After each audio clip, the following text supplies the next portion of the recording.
Sekarang kita ada di WA Farm dan saat ini saya akan mulai perjalanan saya dari rumah menuju ke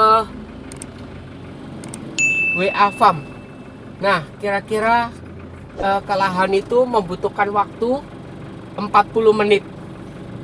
Nah, selama perjalanan ini saya akan bercerita tentang pengalaman-pengalaman saya berkait dengan yang ada hubungannya dengan lahan. Pak, makasih ya.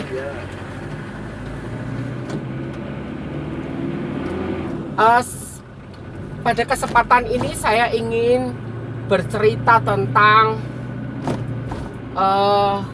ayam. Bahwa kira-kira di tahun 2000-an gitu ya.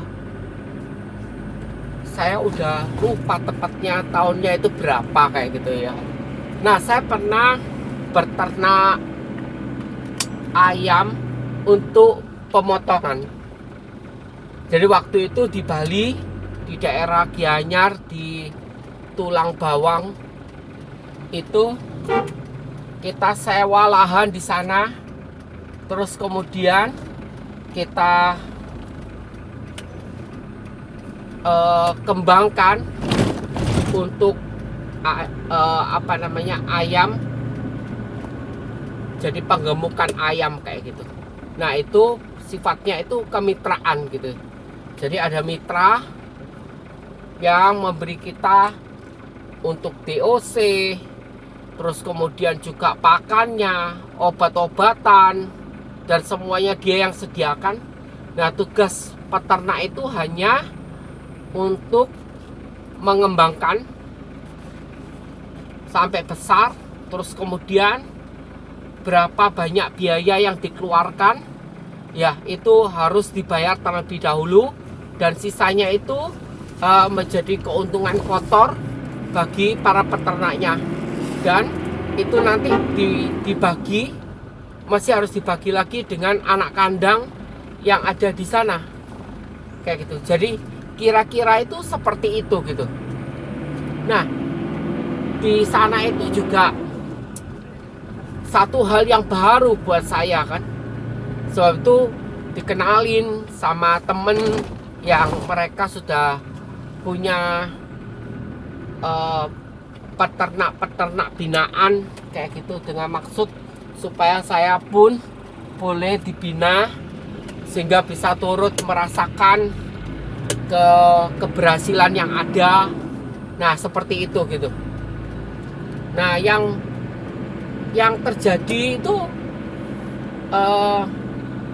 kali pertama ya tentu aja dalam segala ketidaktahuan kayak gitu ya kan, mesti banyak belajar kayak gitu. Nah, di kali yang pertama itu pengalamannya itu saat itu harga ayamnya itu tinggi gitu ya. Jadi harga ayam tinggi. Sebab itu sebelum umur 35 hari ya masih 29 30, karena harganya tinggi. Ya udah, ayo, kata yang punya mitra itu, oke, ini karena harganya tinggi, diambil dulu kayak gitu. Ya kan? Dijual karena harganya itu tinggi. Waktu itu harga tinggi itu berapa ya saat itu? Mungkin di kisaran 24 gitu kali. Nah itu. Nah, karena pertama kan, sehingga banyak yang mati. Terus kemudian juga ayam-ayamnya itu banyaklah sekali masalah-masalah di dalam tahap yang pertama itu, sehingga pada akhirnya ya udah kita coba lagi. Bersyukurnya itu apa? Satu, karena lahannya itu di tempat itu kita sewa ya, dan saya dipinjemin untuk tempat minum, tempat makannya itu dipinjamin gitu, ada yang punya gitu, dipinjamin, sehingga saya tidak butuh banyak gitu. Dan saat itu yang bersyukurnya adalah ada yang membantu saya gitu. Jadi ada orang yang rumahnya itu tidak jauh dari situ, dan dia juga ini kerjaannya itu mengembangkan ayam gitu. Dan saat itu dia mau bekerja bersama dengan saya, ya kan. Nah di awal-awal itu yang susah itu 12 hari pertama itu, ketika DOC datang kayak gitu ya, wah kita sangat senang gitu ya, karena kita bisa mulai kayak gitu. Nah 12 hari itu tiap malam saya tuh jaga di sana, dan ke tempat lokasi kerja itu, lokasi ternak itu juga makan waktu itu kira-kira ya 45 sampai sejam lah ya, karena saya waktu itu tinggalnya itu di Denpasar, dan lokasi daripada ternaknya itu ada di Mengwi itu ya kayak gitu. Itu sekilas mengenai perjalanan yang ada. Jadi bersyukurnya itu ada yang bantuin kayak gitu ya. Nah di dalam tahap pertama itu, karena ya udahlah, karena masih kecil-kecil gitu ya, ayam itu kalau udah umur 30-an ke atas itu dia tiap hari itu bisa tambahan bobotnya itu 1 on, 100 gram kayak gitu ya, karena makannya juga banyak, hasilnya itu juga banyak gitu. Nah itu pengalaman kali yang pertama kayak gitu. Nah pengalaman kali yang kedua ya, setelah ya udah akhirnya yang pertama itu ya oke lah, impas kayak gitu ya, rugi-rugi dikit kayak gitu, tapi masih ada uang untuk beli sekam ya, terus kemudian untuk beli formalin, disemprotin lagi, di desinfektan, dibersihkan supaya virus-virus, kuman-kuman itu, bakteri-bakteri itu mati semua kayak gitu. Terus kita mulai lagi kali yang kedua. Di kali yang kedua itu kesulitan datang itu, sekamnya itu ternyata tidaklah mudah, banyak orang yang membutuhkan, sebab itu mesti nunggu sekamnya datang kayak gitu ya kan. Nah ketika sekam datang, terus kemudian terpal itu yang itu 2 lantai ya 2 lantai, 1 lantainya itu kira-kira 2.500, sehingga 2 lantai itu bisa diisi 5.000. Nah kali yang kedua ini ya udahlah, kita nggak usah banyak-banyak, diisi masing-masing aja 2.000, supaya perkembangannya itu bisa lebih bagus, karena ada kayak macam rumusnya gitu ya. Jadi per meter persegi itu idealnya itu berapa kayak gitu. Nah di kali yang kedua ini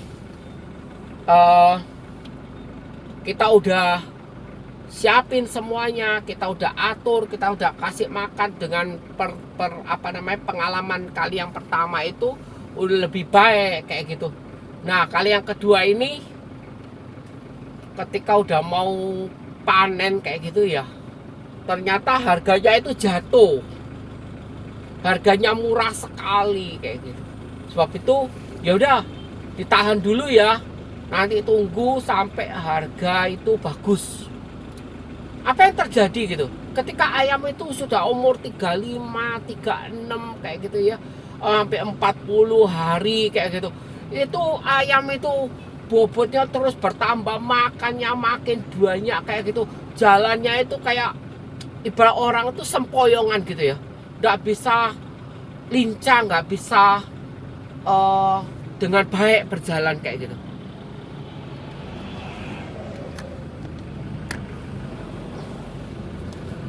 Itu yang dialami, sehingga sampai mungkin umur 42 atau 43 ya, waktu itu saya lupa, itu baru dipanen kayak gitu.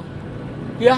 Dan ayam itu tiap hari itu kena klakson dikit gitu, tetet kayak gitu, ada saja yang meninggal, ya, kagetan mati.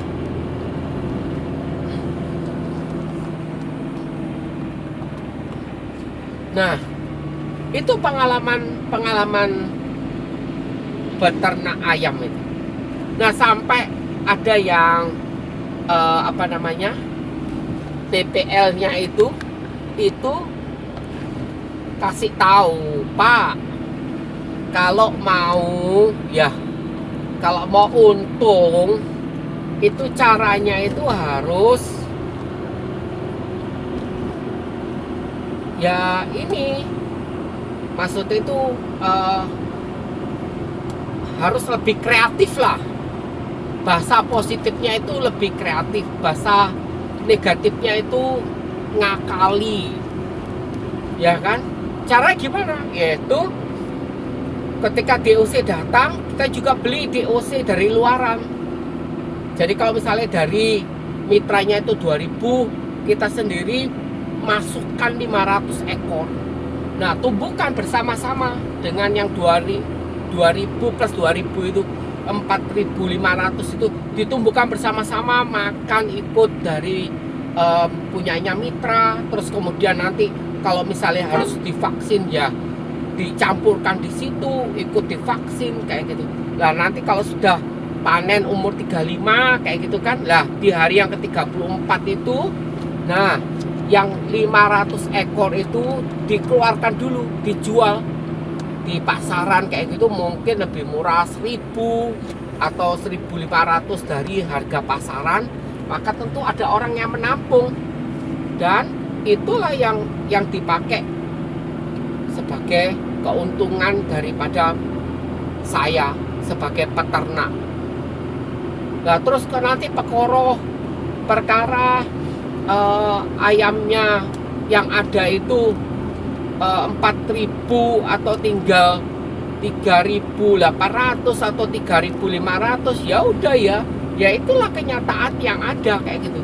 Jadi kita mengamankan uang kita dulu, kita mengamankan investasi kita dulu, kita mengamankan pekerjaan kita dulu kayak gitu. Nah, cuman kan saya jadi mikir ya, loh, masa kerja itu harus seperti itu gitu, ya kan? Kalau misalnya kita mau jujur-jujuran kayak gitu, kita nggak bisa gitu. Ya memang mitranya sendiri itu mungkin sudah berhitung gitu ya kan? Bagaimana kalau dia dicurangi sampai sebatas apa, dia punya toleransi. DOC itu kalau di luaran itu saya lupa ya harganya berapa gitu ya. Dengan harga di mitra itu waktu itu berapa, 5000 gitu ya, 5000 gitu. Padahal di luaran saat itu ya, itu harganya cuma 3000 gitu. Jadi mitranya sendiri itu di awal-awal untuk DOC-nya saja itu ya, DOC-nya saja loh, itu sudah untung 2000-an. Belum misalnya kita jadi mitranya itu, dia makan pabrik, makanan dari pabrik itu ngambil, mungkin bayarnya bisa 2 bulan atau 3 bulan akan datang. Terus kemudian dibebankan kepada kita, ditambahi ongkos kirim, ditambahi macam-macam dan sebagainya, itu menjadi beban daripada peternak. Sehingga ya kalau kita bermain jujur ya untungnya sangat tipis sekali, ya kan? Bukannya saya tidak mengerti cara itu, ada yang ngajarin saya, Pak, ini makannya itu coba dijual saja, ya kan? Dijual, ya kan? Dan nanti kita dapat uangnya itu nanti dipakai buat operasional, beli gas LPG, buat transport, ya kan? Dipakai buat bayar listrik dan lain sebagainya, ya kan? Nah, itu kan cara-cara curang kayak gitu kan. Nah, kalau kita curang kayak gitu, lah yang membantu saya yang namanya anak kandang itu, mereka juga ngerti ya. mereka juga mengerti apa yang dilakukan oleh peternak ini kayak gitu. Lah kalau curang kayak gitu terus kemudian kita jual satu, dia ngambil satu, mau ngomong apa? Ya kan, dibawa pulang sama dia, ya kan? Nah, sehingga saya pada waktu itu berkeputusan, ya udahlah, kita main yang lempeng-lempeng aja, kita main yang jujur-jujur aja. Jadi yang kedua itu udah bagus, udah oke kayak gitu. Ya kan? Nah, itu yang apa namanya? Yang terjadi bahwa harganya sangat murah ini. Tahan dulu. Mati terus, tiap hari mati terus. Ada berapa banyak itu.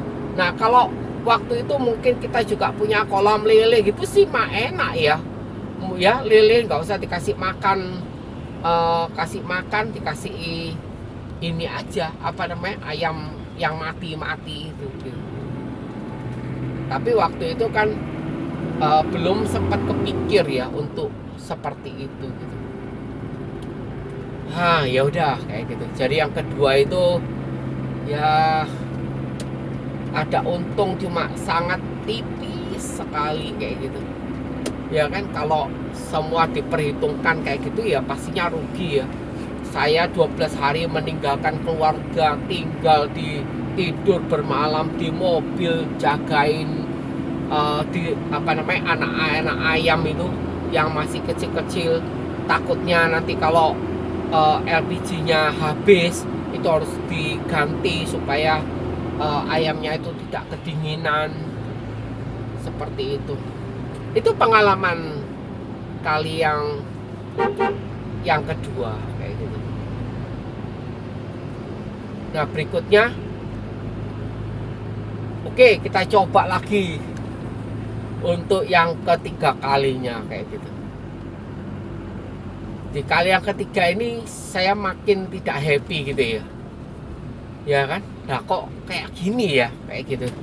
Ya kan? Kalau kita mau lempeng-lempengan ternyata nggak bisa kayak gitu. Ya kan? Bahkan anak kandangnya itu sempat ngasih ide sama saya. Ya udah Pak, diginiin aja. Bapak cari di luar lagi, kita anu sendiri. Cuma waktu itu saya menolak. Enggak mau kayak gitu. Ya kan? Kita coba lagi kali yang ketiga. Kali yang ketiga ini juga sama. Ada kesulitan sekamnya itu. Nggak datang-datang kayak gitu. Sehingga waktunya itu terolor-olor. Dan sana ya rugi waktu kan. Kayak gitu. Ya kan, saya datang ke sana ternyata belum bisa. Sekamnya itu sukar untuk didapat karena terbatas, dan waktu itu mungkin juga bukan waktu panen raya daripada padi, sehingga jadi apa namanya, keterbatasan ini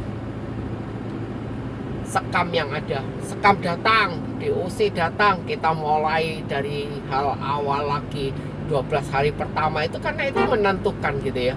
Jadi kalau pas malam itu harus ditutupin semua, dibikin supaya anget.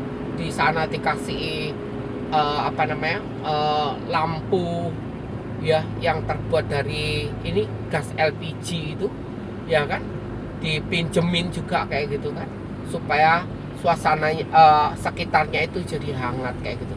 Ketika pagi kayak gitu dibukain kayak gitu ya, benar-benar ayam itu dimanjakan kayak gitu. Nah, kali yang ketiga ini saya mengalami hal yang sama, yaitu bahwa ayamnya itu nilainya itu sangat-sangat murah sekali. Karena murah, ditahan-tahan terus kayak gitu, ya kan. Sehingga pada akhirnya di kali kesempatan yang ketiga ini saya memutuskan untuk udahlah, gak usah dilanjutkan lagi kayak gitu, gak usah dilanjut lagi, ya udah wis, kita ngontrakin gitu. Nah, di over kontrak itu, dan syukurnya itu ada yang mau menerima orang ya, juga peternak di sekitar situ, tidak jauh tempatnya dari tempat kita.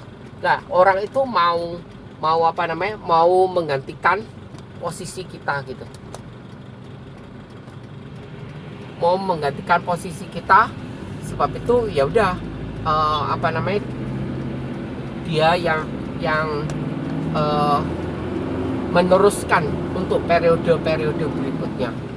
Itu belum lagi kalau dipikirkan ya tentang misalnya bagaimana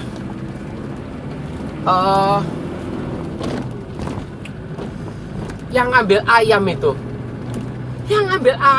juga curang-curang kayak gitu. Kalau kita itu percaya main percaya kayak gitu, kita dikibuli, dihabisin kayak gitu, ya kan? Jadi timbangan itu sama dia itu diberatin, ya di awal kayak gitu, dikasih di tengah-tengahnya itu dikasih macam kayak timbel gitu ya, dimasukkan ke situ. Nah, sehingga ini ketika keranjangnya itu dihitung kayak gitu, oh keranjangnya ini beratnya berapaan misalnya, ya kan? Beratnya ini misalnya 3 kilo gitu. Padahal sebenarnya itu enggak 3 kilo. Padahal cuman mungkin sekitar 2 kilo. Jadi di awal-awal aja dia udah ngambil keuntungan dari situ. Kita harus benar-benar jeli, belum lagi timbangan dan lain sebagainya. Sehingga banyak sekali curang-curangnya itu terjadi.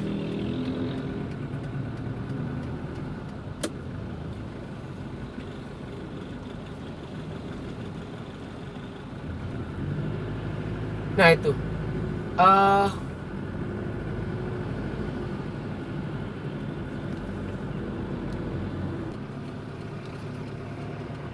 nah saya lanjutkan lagi. Jadi di di ayam itu banyak sekali intrik-intrik di dalamnya itu. Dan mungkin karena itu ya saya merasa enggak sesuai gitu ya dengan ekosistem yang ada itu. Saya pernah diajak ke tempat yang peternak yang lain. Jadi di peternak yang lain itu dia punya 2 kandang yang berbeda kayak gitu. 2 kandang yang berbeda. Lalu caranya itu, kandang yang satu itu dibikin rugi, yang satunya itu dibikin sangat efisien kayak gitu. Nah, di dalam prakteknya ya dipercampurkan kayak gitu. Yang satu dianggap matinya banyak, yang satunya matinya sedikit, yang satunya itu makannya habis banyak, yang satunya itu makannya itu sangat efisien kayak gitu. Sehingga yang satunya itu ketika dihitung mungkin mengalami kerugian kayak gitu, ya kan? Kalau mengalami kerugian ya peternak nggak dapat apa-apa kayak gitu. Nah, sisanya ditanggung oleh mitranya itu. Sementara dari yang kandang yang satunya itu yang sangat efisien, yang matinya cuma sedikit, dia mendapatkan banyak keuntungan di sana. Nah, seperti itu ya cara-cara orang bermain itu. Mungkin juga di sana itu ada dia yang punya sendiri lahannya itu, sehingga nggak cuma sekedar ayam, tapi bisa juga seperti yang saya lakukan di WA Farm itu, yaitu bahwa ayam-ayam yang mati itu terus kemudian menjadi makanan daripada lele, sehingga lelenya itu nggak usah dicari makan pelet atau makan pabrikan kayak gitu.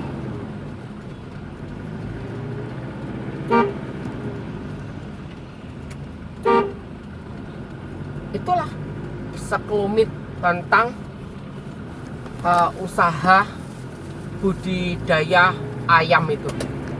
Karena hal seperti itu, maka saya itu jadi kepingin gitu ya, kapan ya suatu kali saya bisa mewujudkan kembali. Saya sih sebenarnya memang tidak suka ya bermitra-mitra kayak gitu. Itu sudahlah, kita kepingin jadi peternak mandiri aja, yang bisa yang bisa berkembang dengan sendirinya. Ayam yang saya pilih itu adalah ayam Jawa yang saya pikir akan jauh lebih kuat daripada ayam boiler yang digemukkan kayak gitu. Dan pada kenyataannya ketika saya memiliki lahan di WA Farm, saya mencoba untuk mengembangkan 150 sampai 200 ekor itu. Dan kalau para pemirsa WA Farm itu mengikuti dengan setia channel ini, pasti tahu bagaimana akhir daripada cerita tentang ayam yang 150 sampai 200 itu. Nah, itu adalah pengalaman-pengalaman mengenai budidaya, mengembangkan pengemukan daripada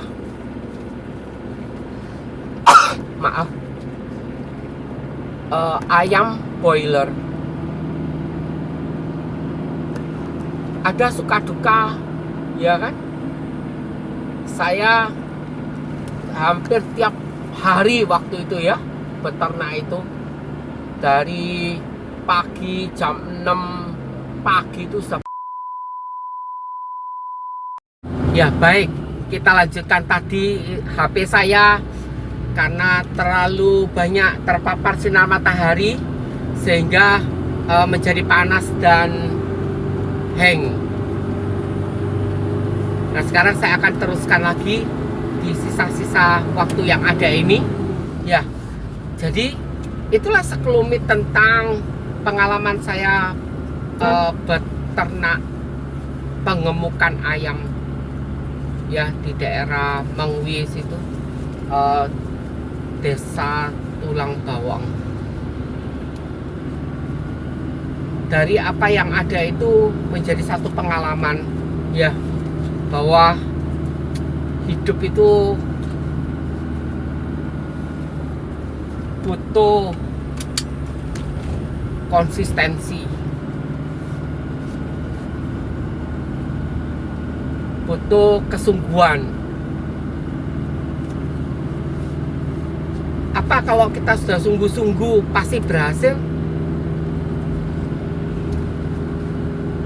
Jawabnya enggak.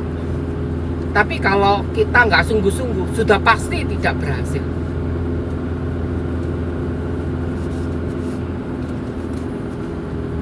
Apakah kalau kita udah bekerja dengan keras, mencurahkan segenap waktu dan pikiran untuk apa yang kita kerjakan, apakah pasti akan berhasil yang kita kerjakan? Jawabnya enggak. Tapi kalau kita bekerja tidak sungguh-sungguh, tidak mencurahkan segenap kemampuan kita, sudah pasti kita akan menuai kegagalan. Hidup itu bagi saya serasa seperti roda yang kadang dia di atas, kadang di bawah kayak gitu ya. Dan bagaimana kita bisa belajar ketika ada di atas? Semua terasa indah, semua terasa enak, apa yang kita kerjakan semua jadi berhasil, ya kan? Tapi saat di bawah, apa yang kita kerjakan tidak berhasil, yang kita tabur kita nggak bisa tuai, yang kita sudah berusaha mati-matian ternyata tidak membawa hasil dengan berbagai macam alasan. Tapi yang satu yang pasti, jangan pernah berputus asa. Dan hari ini saya menunjukkan apa yang udah dipercayakan kepada saya berusaha untuk pekerjakan dengan sebaik-baiknya. Dan saya berharap penonton yang ada di WA Farm ini, yang menonton channel ini, semua bisa mendapat hikmat. Jangan mudah putus asa. Lakukan itu dengan cara yang berbeda. Kita lah tidak mungkin mendapatkan hasil dengan cara yang sama. Kalau dengan cara A ternyata gagal, maka kalau kita terus pakai cara A itu ya pasti akan gagal. Kita harus berusaha dengan cara B, cara C, dan lain sebagainya, sampai cara-cara yang mana yang akan membawa kepada kita keberhasilan. Itu yang dapat saya sampaikan dalam kesempatan kali ini. Nah, saya berharap kita semua dalam lindungan Tuhan, kita semua diberkahi, apa yang dikerjakan berhasil. Saudara sudah memberikan waktu untuk nonton channel ini. Saya doakan supaya mendapatkan banyak rezeki, dimudahkan usaha pekerjaannya, sama seperti harapan kita semua. Oke, sampai di sini dulu karena kita udah hampir nyampe, ya kan? Untuk persiapan. Nah, sampai di sini dulu perjumpaan kita. Kita akan sambung lagi percakapan-percakapan yang lain. Terima kasih udah mampir di channel WA Farm ini. Apabila merasa channel ini bermanfaat, berguna, saya minta dengan sangat ya untuk bisa subscribe, like, komen, ya apapun juga komennya bagikan, ya kan, tulis di bawah, dan itu semua menjadi satu hal buat channel WA Farm ini untuk bisa makin berkembang, makin menjadi bermanfaat buat kita semua. Oke, sampai di sini dulu. Terima kasih buat perhatiannya.